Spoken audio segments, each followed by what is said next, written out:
Hello दोस्तों, स्वागत है एक बार फिर से आपके अपने चैनल केवल्य क्लासेस में। और आज भी हम लोग नदियों पे चर्चा करेंगे। नदियाँ ये हम लोग की लास्ट कह सकते हैं पूर्वोत्तर भारत की नदियाँ या फिर हिमालय पर स्थित नदियाँ। इसके पहले हम लोगों ने पढ़ा सिंधु नदी तंत्र, गंगा नदी तंत्र, और एक नदी बच जा रहा था इस पूर्वोत्तर भारत में, है ना, ब्रह्मपुत्र नदी। तो इसके बारे में आज हम लोग चर्चा करेंगे। इसके बाद हम लोग पढ़ेंगे और प्रायद्वीपीय भारत की नदियाँ, ठीक है ना। तो ब्रह्मपुत्र नदी को शुरू करते हैं हम लोग। ब्रह्मपुत्र नदी, पहली बात ये समझिए, ब्रह्मपुत्र नदी 3 देशों में बहती है, 3 देशों से होकर प्रवाहित होती है। एक चीन, दूसरा भारत, तीसरा बांग्लादेश। ब्रह्मपुत्र नदी 3 देशों में प्रवाहित होती है। पहला नंबर चीन, दूसरा भारत, तीसरा सिक्किम में। ब्रह्मपुत्र नदी का उद्गम कहाँ से होता है? मानसरोवर झील से निकलता है। कहाँ से? तिब्बत में मानसरोवर झील से निकलते हुए अरुणाचल प्रदेश में प्रवेश करता है और असम से होते हुए बांग्लादेश में अपना जल प्रवाहित करता है। ब्रह्मपुत्र नदी को 4 अलग अलग जगहों पर 4 अलग अलग नामों से जाना जाता है। ब्रह्मपुत्र नदी को अलग अलग जगह पर अलग नाम से जाना जाता है। कहाँ कहाँ पर?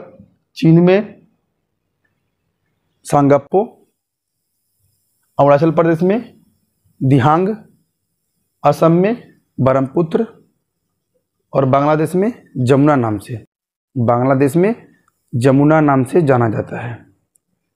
तो इसके 4 नाम एक ही, एक सांगप्पो, दूसरा दिहांग, तीसरा ब्रह्मपुत्र, चौथा जमुना। वही चीज़ हम यहाँ लिखे भी हुए हैं। 3 देशों तक प्रवाहित होती है, चीन, भारत, बांग्लादेश। 4 अलग नामों से जाना जाता है। थोड़ा छोटा लिखे हैं, हम बोल रहे हैं, आप सुन लीजिए ध्यान से। 4 नाम से, मतलब 4 नामों से अलग अलग नाम से जाना जाता है। कौन कौन बता दिए हैं? चीन में सांगप्पो, अरुणाचल प्रदेश में दिहांग, असम में ब्रह्मपुत्र, बांग्लादेश में जमुना के नाम से जाना जाता है। जमुना, ठीक। जो यहाँ पर हम लिखे नहीं है, इसका उद्गम कहाँ से होता है? मानसरोवर झील से। अब थोड़ा सा समझेंगे, ये जो 2 बनाए हैं, ये उसके पहले थोड़ा सा हम बता दें कि जब मानसरोवर झील से ब्रह्मपुत्र नदी निकलता है तो हिमालय की सबसे पूर्वी चोटी यहीं पर है, नामचा बरवा पर्वत।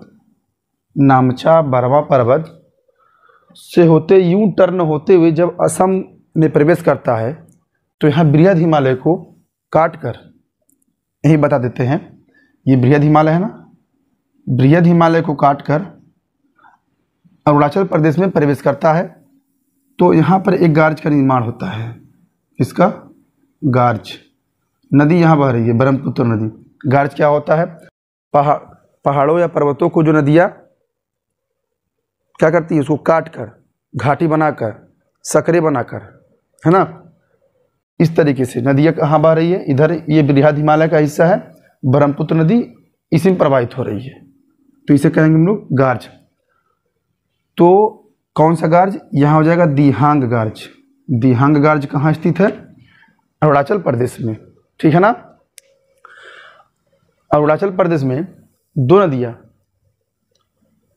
अरुणाचल प्रदेश में 2 नदियाँ, दिबांग और लोहित। आपको दिख नहीं रहा होगा, हम बोल दे रहे हैं वहाँ से, अगर बोर्ड शो हो रहा होगा तो बहुत अच्छी बात है। वहाँ पे देखिए, यहाँ पे ये है दिबांग और लोहित, 2 सहायक नदियाँ हैं जो अरुणाचल प्रदेश में ब्रह्मपुत्र नदी से मिल जाती हैं।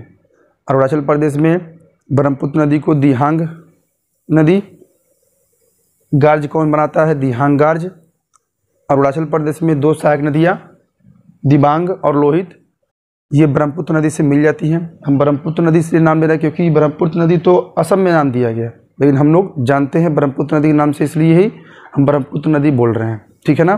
तो इसके 4 नाम अलग अलग बता दिए हैं। अरुणाचल प्रदेश में जब प्रवेश करता है तो दिहांग गार्ज बनाता है यहाँ पे बहुत बड़ा, और इसकी अरुणाचल प्रदेश में 2 सहायक नदियाँ दिबांग और लोहित मिल जाती हैं। उसके बाद चलेंगे यहाँ पे, ये थोड़ा सा यहाँ, ठीक है ना। अरुणाचल प्रदेश में 2 सहायक नदियाँ दिबांग और लोहित ब्रह्मपुत्र नदी से मिल जाती हैं, जो बताया हमने। असम में सदिया से धुबरी तक, ये थोड़ा समझ लीजिएगा, सदिया से धुबरी तक ब्रह्मपुत्र नदी रैंप घाटी में प्रवेश करती हैं। मतलब ये जो बना रहे हैं यहाँ से लेकर यहाँ तक रैंप घाटी क्या होते हैं, सकरा होता है, लंबा होता है। रैंप घाटी सकरा होता है, मतलब कम चौड़ाई के होते हैं, और लंबा होता है, इस पर रास्ता होता है, ठीक है ना। तो क्या बोले हैं कि ब्रह्मपुत्र नदी असम में सदिया से धुबरी तक रैंप घाटी में प्रवेश करती हैं, ठीक है ना। इसके उत्तर में क्या है, हिमालय पर्वत, और दक्षिण में शिलांग पठार, यहीं पर है शिलांग पठार। थोड़ा सा हम छोटा बना दिए हैं, आप समझ जाइए, ठीक है। यहाँ पर शिलांग पठार है और इसके उत्तर में हिमालय पर्वत, ठीक है ना। सिक्किम के जेमू ग्लेशियर के, ये सिक्किम है ना, ऐसे अंगूठा सिक्किम के जेमू ग्लेशियर से निकलने वाली तीस्ता नदी जमुना से मिल जाती है। जमुना जिसे हम लोग ब्रह्मपुत्र कहते हैं असम में और बांग्लादेश में। अब देखिए एक चीज़ और बता दें, असम में सदिया से धुबरी तक ये असम का एरिया है। असम में इस नदी को ब्रह्मपुत्र नदी के नाम से जाना जाता है, ठीक है ना। जो अरुणाचल प्रदेश में दिहांग नदी, चीन में सांगप्पो, और असम में ब्रह्मपुत्र नदी। जब ये धुबरी से होते हुए बांग्लादेश में प्रवेश करता है तो बांग्लादेश में ब्रह्मपुत्र नदी को जमुना नाम से जानते हैं। सिक्किम के जेमू ग्लेशियर से निकलने वाली तीस्ता नदी जमुना में जाके मिल जाती है, ठीक है ना। और ये जमुना, फिर देखिए क्या लिखे हैं, जमुना नदी धारा पद्मा में मिल जाती है। अब ये जमुना नदी धारा ये है ना, यहाँ से जमुना नदी ये धारा पद्मा में मिल जाती है। ये पद्मा जिसका दूसरा नाम गंगा, ये गंगा नदी ही पद्मा कहलाती है बांग्लादेश में, ठीक है ना। और ये हिस्सा यहाँ से यहाँ तक ये पद्मा नदी है। पद्मा नदी मणिपुर से निकलने वाली नदी बराक, या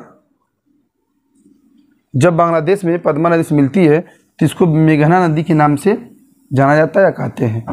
आप इसको कहीं कहीं बराक नदी जो मणिपुर से निकलती है, मेघना नदी मणिपुर से निकलती है, बराक और मेघना ये दोनों नदियाँ का एक ही नाम है।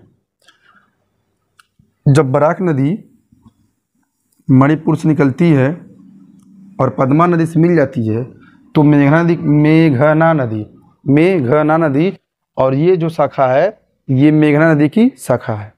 आप समझ गए हैं बात को। कैसे? सिक्किम के जेमू ग्लेशियर से तीस्ता नदी जमुना से मिलती है, जमुना की धारा पद्मा से मिलती है। ये धाराएं जो डॉट बनाए दो ठो, ये पद्मा नदी की धाराएं हैं। पद्मा नदी से जब मणिपुर से निकलने वाली बराक नदी या मेघना नदी भी लोग कहते हैं, जब बराक नदी मिलती है तो यहाँ पर इसे मेघना नदी का नाम दे दिया जाता है और ये शाखा मेघना नदी होती है, ठीक है ना। एक पॉइंट और, गुम्फित जल मार्ग। असम में ब्रह्मपुत्र नदी एक गुम्फित जल मार्ग का बनाती है। गुम्फित जल मार्ग मतलब इस यहाँ से यहाँ तक, थोड़ा समझिएगा, यहाँ से यहाँ तक गुम्फित जल मार्ग है, क्योंकि इस ब्रह्मपुत्र नदी में वहाँ पे कई द्वीप निकल रहे हैं कई सालों से। अब 1 साल 2 साल की बात नहीं है, यहाँ पर क्या है, यहाँ पे द्वीप निकल रहे हैं। नदी द्वीप, इसे कह सकते हैं नदी द्वीप। द्वीप तो हम पढ़ चुके हैं। यहाँ पर एक द्वीप है माजुली द्वीप, जो नदी द्वीप कहा गया। माजुली द्वीप को नदी द्वीप कहा गया, ना कि द्वीप। द्वीप क्योंकि आप पढ़े होंगे लक्षद्वीप है, लक्षद्वीप है ना, बहुत द्वीप है यहाँ पर पढ़ा गया, अंडमान निकोबार द्वीप। तो ये कौन सा द्वीप है? नदी द्वीप है। ये तो सागरीय द्वीप है, ये नदी द्वीप है। तो असम के राज्य सरकार ने माजुली द्वीप को नदी, मतलब है तो यह नदी है, नदी द्वीप का दर्जा दे दिया राज्य सरकार के। वहाँ के असम के राज्य सरकार ने माजुली द्वीप को नदी द्वीप का दर्जा दे दिया गया। सबसे बड़ा नदी द्वीप कौन है? माजुली द्वीप। माजुली, देखिए यहाँ पे लिखे हैं माजुली द्वीप, ठीक है ना। तो गुम्फित जलमार्ग का मतलब ये होता है कि उस जलमार्ग में द्वीप बन रहे हैं। क्या बन रहे हैं? द्वीप बन रहे हैं। तो इस सदिया से धुबरी तक जो ब्रह्मपुत्र नदी प्रवाहित हो रही है, उसमें बहुत छोटे छोटे द्वीप का उद्गम हो रहा है। जो सबसे बड़ा द्वीप है माजुली द्वीप है, ठीक है। वहाँ के राज्य सरकार ने माजुली द्वीप को नदी द्वीप का दर्जा दे दिया गया है, नदी द्वीप का दर्जा दिया हुआ है वो, ठीक है ना। तो ये हम लोग का आज ब्रह्मपुत्र पे कुछ महत्वपूर्ण तथ्य थे जिसको हमने देखा। इसके बाद हम लोग कल की वीडियो में पढ़ेंगे प्रायद्वीपीय भारत की नदियाँ। कहाँ की? ये यहाँ से नीचे प्रायद्वीपीय भारत की नदियाँ, तो कल देखेंगे। और कोई भी इसमें से 1 से 2 व्यक्ति जो भी मेरा वीडियो देख रहे हों, उनसे अनुग्रह है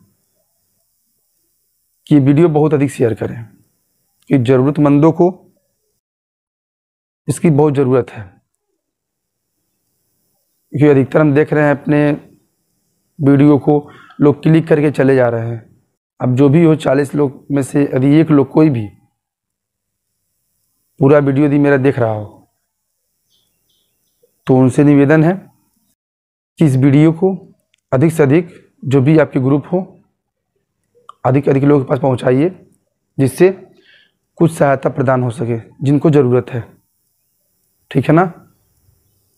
वीडियो कैसा लगा ज़रूर बताइए। नमस्कार।